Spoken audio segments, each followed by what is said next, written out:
So I don't know if you know this, but for the very, very first time, Treasury CS John Buddy is going to be presenting the budget and reading the budget basically tomorrow. That is the 12th of June 2025 on Thursday. Yeah? And this budget is going to affect you just as it affects me in my personal level. Sasa tunataka kuongea na the head of programs here at TISA. If 4.2 trillion was money we had with ourselves, or if it was money that we have capacity to collect, I would say we are living within our means. Who will be telling us how it's going to affect me and you, its implications, and what it entails? Then Article 223 of the Constitution provided some room for possible amendments to the budget. Come, let's go and talk.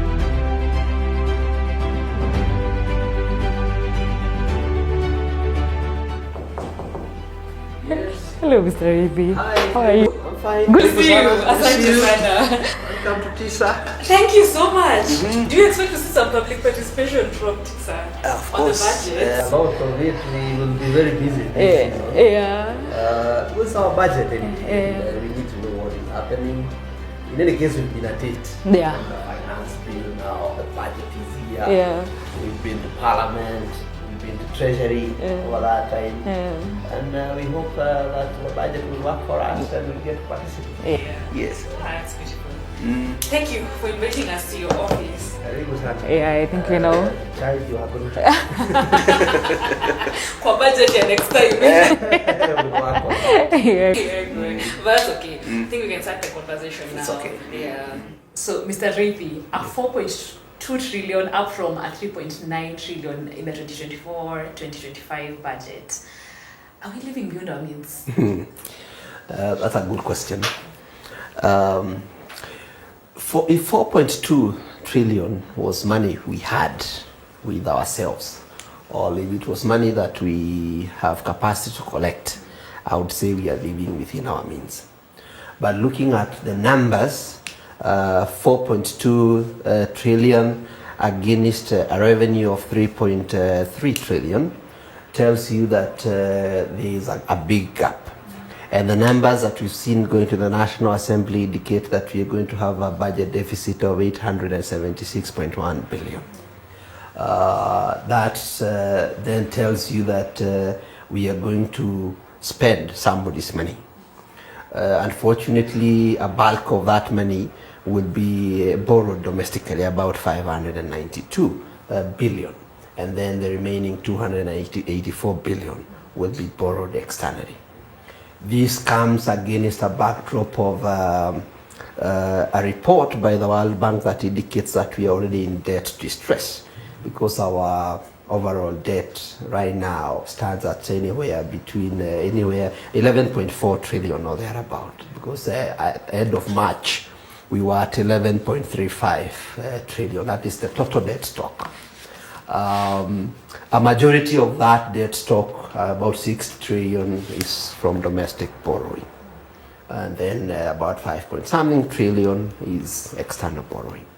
So now we are suggesting that in the coming fiscal year we borrow in excess of 876 billion. And I'm saying in excess because the report we've seen coming from the Budget and Appropriations Committee has slightly increased expenditures and just like marginally increased the revenue sources. So I wouldn't be confident saying that we are living within our means. We are living, of course, beyond our means. It's very interesting. I'd like to understand, is this budget final? Because just to quote the Treasury CS Mbadi, he said that for education, they are not done yet. Yeah, he has instructed the education sector to figure out how they will start printing exams, national exams here in the country, because they can't keep spending 11 billion on on national exams. So what does this mean? Should this have happened before the budget was drafted? This should have happened before the budget was drafted. Let me just take you back to where this problem started. When the budget was submitted to the National Assembly, the National Treasury had removed all resources allocated towards exams. And looking at the exams that we are having this time round, with the it's competence-based curriculum or competence-based education. We are now in between that transition. We now have 3 exams that are very important. We have the KEPSE, I think at grade 6. We have now the grade 9 exam. Then we have the grade 12 or Form 4. So initially we were spending much less on exams. But now when you combine all these exams, the invigilation and all that, the figure was coming to around 11 billion. So what has happened through the committees, we've had some reallocation of resources to the tune of 5 billion. So it still means that we still have a gap of around 6 billion to pay for exams. I think that is why now the CS Treasury has then given that guidance. If you recall, immediately after submission of the budget to the National Assembly, he did come out to defend the reasoning behind the scrapping of the examination fee. But now, because the committee and many Kenyans have complained, now they are trying to see how they patch up. But coming to your question, those instructions give us an indication that we are likely to see some changes, maybe on the floor of the House. If we don't see them on the floor of the House, then we will get into supplementary budgets, maybe early in the financial year. And that is where we will now start having challenges, because the way we have participated as Kenyans in this budget making process for almost 10 months, the supplementary budgets, unfortunately, we don't get to participate as much, which in our view is contrary to the provisions of Article 201 of the Constitution, as read together with Article 10 of the Constitution and Section 35 of the PFM Act, which requires that in all the financial decisions and policies of government, there is adequate public participation. So we think that if we go this way, and we have an early supplementary or some revisions happening between the Budget and Appropriations Committee's report, and by the time we have the appropriation bill signed, then a bit of public participation will not have happened. But it would be a welcome call to ensure that the exam fees are paid in one way or the other, because there are some students that will not take exams because their parents cannot afford. Yeah. Let's speak to the spirit of the drafters of this law. When they were introducing the supplementary budget, what did they envision exactly? Good question. If you read Article 223 of the Constitution, as read together with, I think it's section either 43 or 44 of the PFM Act, it envisages a situation where some allocations were not adequate for one reason or the other, and therefore there would be need for a supplementary budget. But not intentional. Yes, not intentional. Not what is the Constitution did not envision a situation where you would leave out something knowingly. This would be in instances of emergencies, or in instances where you had allocated resources for a certain item and they were not adequate because of one reason or the other. There are some expenditures in government that you cannot predict how they will run 100%. Maybe a good example would be security operations. You cannot predict that we are going to spend this much on security issues, because years are not the same. Or on issues like drought mitigation. You are not 100% sure that we will have a drought and that sort of a thing. Or on other emergencies like COVID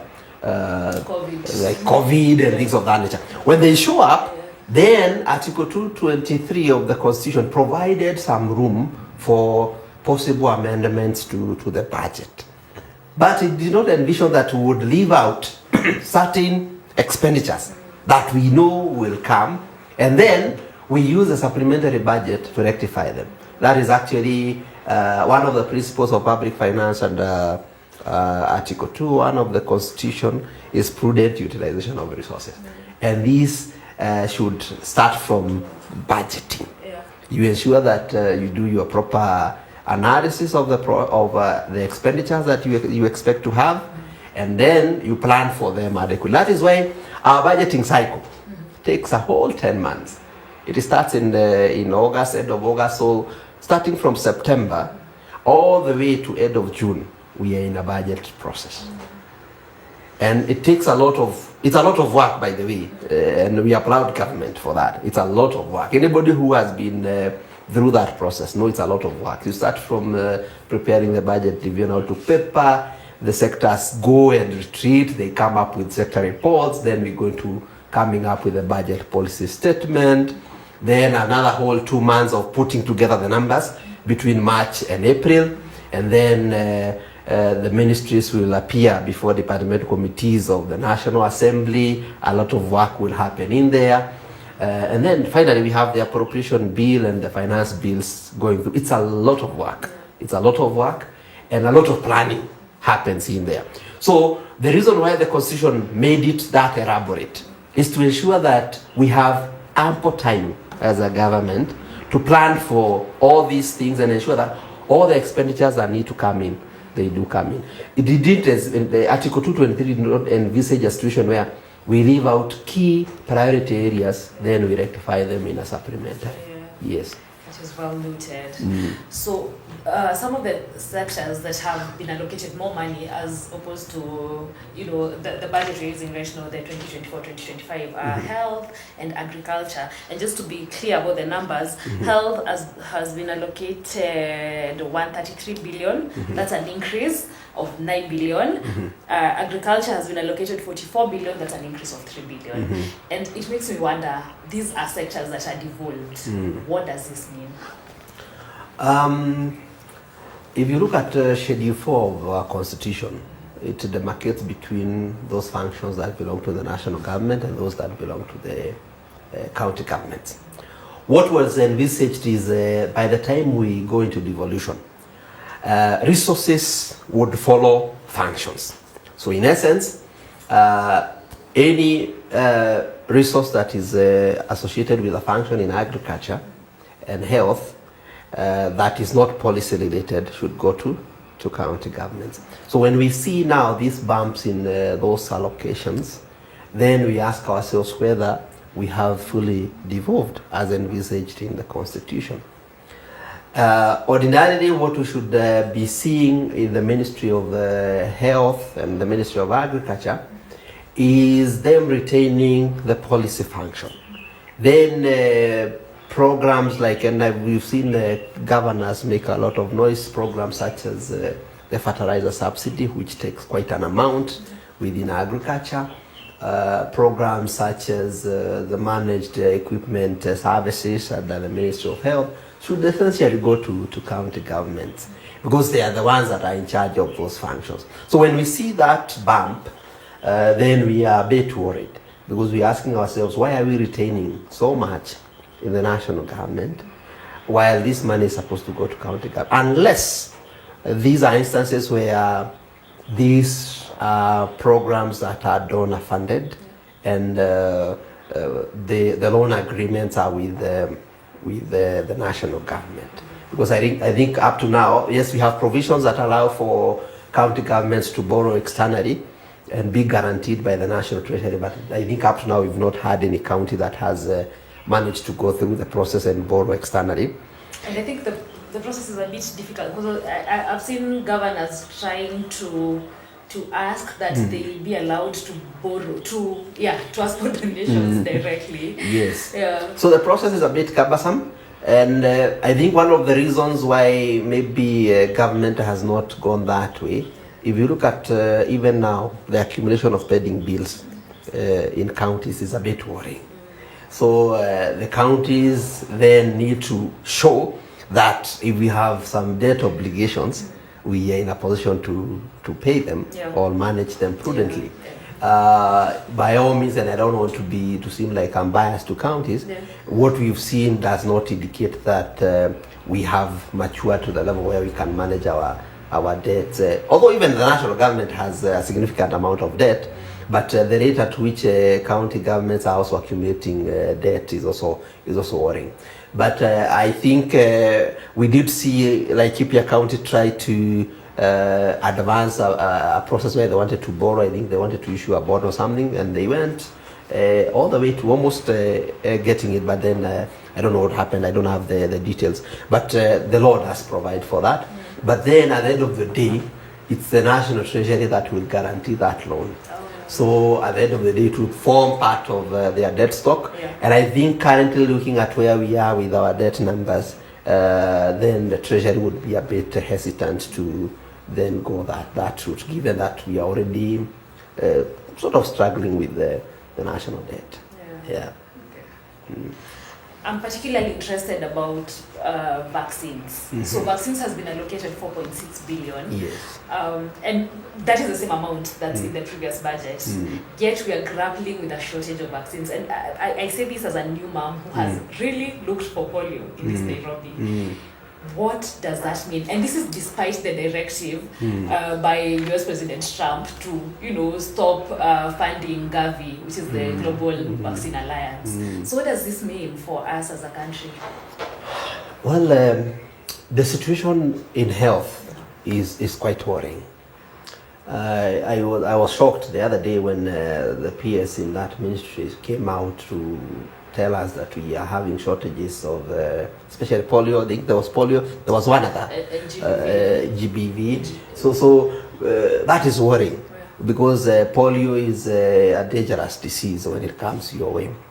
But what is even more worrying for us is the fact that after the stop work order by the US government, our health system lost almost 20 billion in funding. And part of that is now through Gavi, the vaccines. We have, I think, a gap of about 9.4 billion on HIV, and I think a bit of money on malaria and tuberculosis. What we had anticipated is as we prepare this budget, then the government would plug in some of these gaps which we have not seen. So I am a bit worried when I see us retaining the same level of funding for health, given the decline in that particular funding that we were getting from the US government. I don't know what to tell you to comfort you as a mom who is looking for polio vaccine, because you are just an example of many out there. You can imagine now, if we don't get vaccines, we also don't get ARVs, the situation will become very bad. And I think this is an area that government and parliament would need to look into to just ensure that we cushion the very vulnerable members of our society. Because the vulnerable are the sick, the children who rely on us, especially those who are suffering from terminal illnesses like now HIV and others. We should be a bit concerned about them. If there's somebody who said if you take care of the very vulnerable in a community, then you have dealt with the problems of everybody. So if we are not taking good care of our sick and our children, then we are not heading in the right direction. And health is very key. If you are not sick, it's your child or your parent, or tomorrow you are the candidate. So we should be quite concerned as Kenyans when we see these expenditures. Can we argue, maybe assume that maybe the resources are misappropriated? That's an interesting direction. When you look at now this reduction in funding in this area, and maybe they hope to not be, mismanage them this year. Some of it is not really mismanaged in the sense that money will get lost. It's mismanaged in the sense that money will be spent in areas that would not have been a priority, in my view. And I have in mind the additional 7 state departments that have been created. That means we have some administrative costs that will go into those state departments, salaries, offices, teas, office supplies, and so on, that amount of money would have been more useful if it went to health, for instance. But right now, by increasing the number of state departments, of course you have the whole issue of advisors. And you recall last year, after we had the problems, we had one of the promises that we were given is that advisors were going to be reduced. Instead of reduction of advisors. They have increased. I think now we have 21 advisors advising the president. I am not sure of the number that we have advising ministers and so on. But if we are increasing those functions, they come with resources. So in my view, we are diverting those resources from where they would be needed more, in health, in education, generally offering services to Kenyans. Another aspect that maybe not very many people would want to talk about is the fact that over time, government has been reducing recurrent expenditure to state departments. This means the money that is available for technical officers in the ministries to offer services to Kenyans has also been reducing, which is a bit worrying. For now, we will be seeing the problems that we are seeing in health and in education because they affect us rather directly. But when a government office does not have adequate provisions, paper, furniture, internet connectivity and so on, it means there is a service that a Kenyan will require and they will not get it as fast as they should. That should also worry us. Yeah. Yes. Okay. For someone who's watching this and they're unemployed, what does this budget mean, for them? What does it mean really for them? For anybody who is unemployed, in my view, they would be quite worried because anybody who is unemployed would be thinking of starting a business, for instance. Yeah. For you to start a business, you need capital. Where you are supposed to get your capital is through a bank loan or something of that nature. But when you go to banks now, we have the crowding out effect where government is borrowing internally, meaning even banks are not accessing a loan from our banks as a private citizen is becoming harder and harder. And the example I keep on giving everybody is a few years ago you would find banks pitching tents around town for people and asking you, can you come in, we can give you a loan on this. They would come to our offices asking us fill this form, we're going to give you some money to do ABCD. Now we don't see that. Okay. The reason is we have that crowding out effect. So anybody who's unemployed would be worried because we don't have many openings in government or private sector. If we are seeing businesses shutting down, auctions every other day, that effectively means when one business shuts down, it means very many people have gotten out of work. Yeah. And many that would have hoped that those businesses would grow and provide an opportunity for them, that one is not being offered. So they would be worried. Anybody who is unemployed would be worried. Yeah. So it's be safe to say that it is your opinion that there will be an increase even in the number of people who are unemployed in the country by the time next year is looking at all the numbers that we are seeing and the numbers that I've just taken you through on what we are supposed to borrow internally, that would only be the logical conclusion. Yeah. That we are going to have and these are not my numbers. If you look at the budget policy statement released in February, it did indicate that economic growth dropped by a percentage point from 5.6% growth in GDP 2023 to 4.6% growth in GDP in 2024. And the reasoning was there has been a slowdown in economic activity due to the crowding out effect of government borrowing internally. In fact, the BPS had even painted a better picture that would have the economy this year grow by 5.3% GDP growth. But I think 2 or so weeks ago, the World Bank released the economic update for Kenya. And the projected growth as far as the World Bank is concerned, they have placed that at 4.5% for 2025, meaning we are going to go down below the economic growth of last year. So when you see such numbers, they tell you that then even the growth of jobs and things of that nature will also go down. Our growth in revenue will also most likely go down.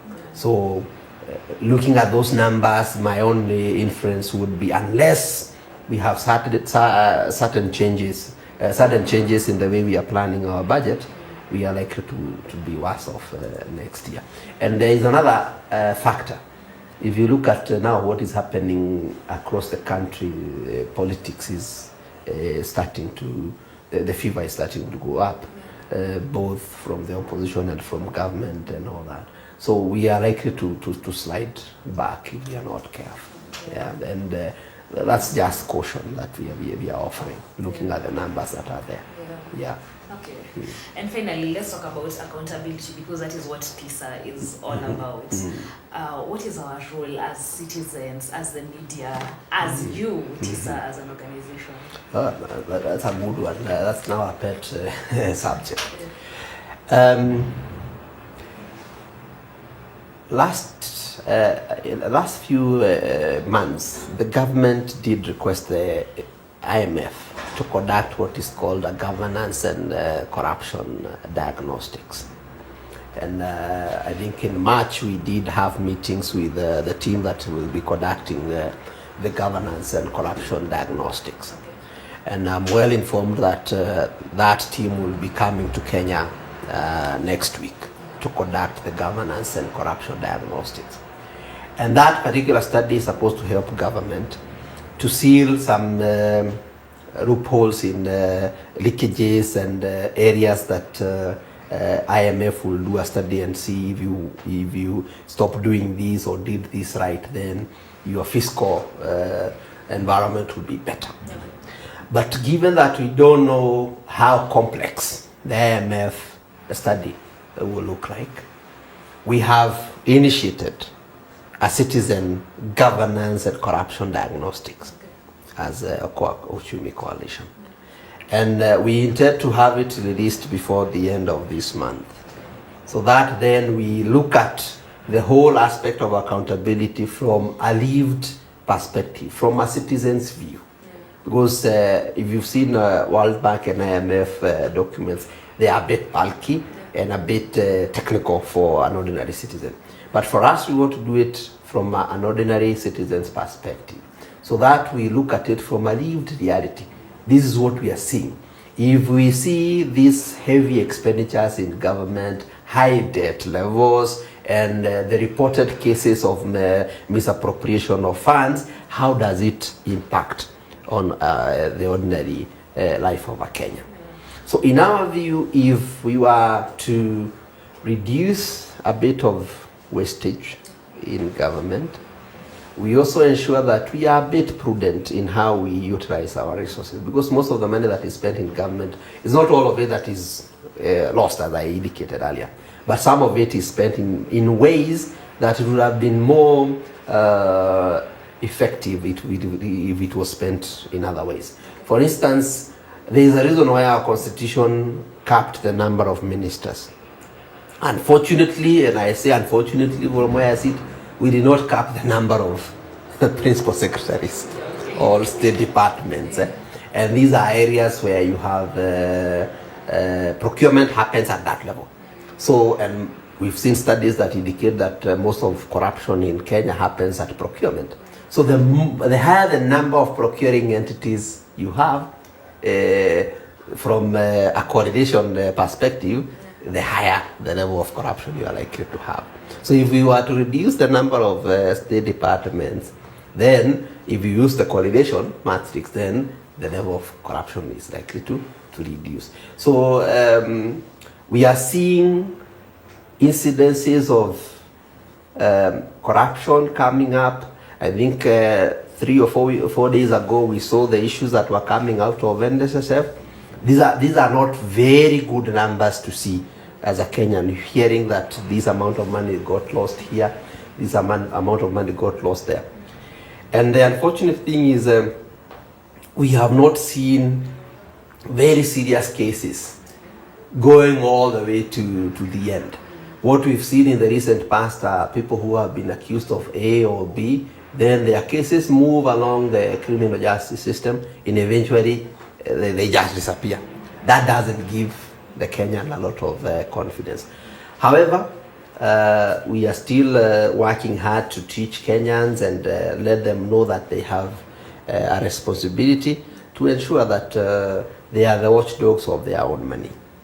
And in my view, we have a slight weak link in Parliament, because we have a strong control budget, a strong Auditor General. But whenever they make their reports, whenever they do their reports, these reports are supposed to end up in Parliament, where now Parliament deliberates on those reports. And if I find that there was misappropriation of funds, then they are supposed to advance those cases. Either some of them go through prosecution, or they recommend that the investigative arms take charge and investigate further. And then we see those who have misappropriated funds getting prosecuted, and we see them serving time and something like that. But now we've not seen that. So that is where now we have to champion a lot on those issues. Yeah. And right now we're even telling every Kenyan, we've had some fight over the finance bill in 2023 and 2024. And the finance bill 2025 looks slightly better, though we have a few reservations with a number of provisions that we have made our voices heard by Parliament and everybody else who want to hear. But now going forward, the focus for every Kenyan should be now on the expenditure side, because that is where we have more problems. Yeah. Okay. Well, one might argue and say that we have a former governor in remand currently. maybe we've started somewhere. But we don't have anybody who is in prison. We have a former MP that I think a current sitting MP that I don't want to mention, who was prosecuted and sentenced. But they are around with us. The loopholes in our power of appeal. But anyway, that doesn't mean that then we remove the protection that every one of us has in the Bill of Rights. But if money got lost, he went to court, it was actually proved that you actually participated in the loss of money, you should serve time. Alright, thank you so much, Mr. Rithii, for agreeing and inviting us to pick your brain. Thank you. Thank you so much. I hope you've learned something. For sure. For sure. So there, now you know about the implications that you are going to face in your personal capacity based on this budget that's about to be read tomorrow. That's on Thursday, the 12th. My name is Gachambi Nderitu. That was Mr. Rithii. See you in the next.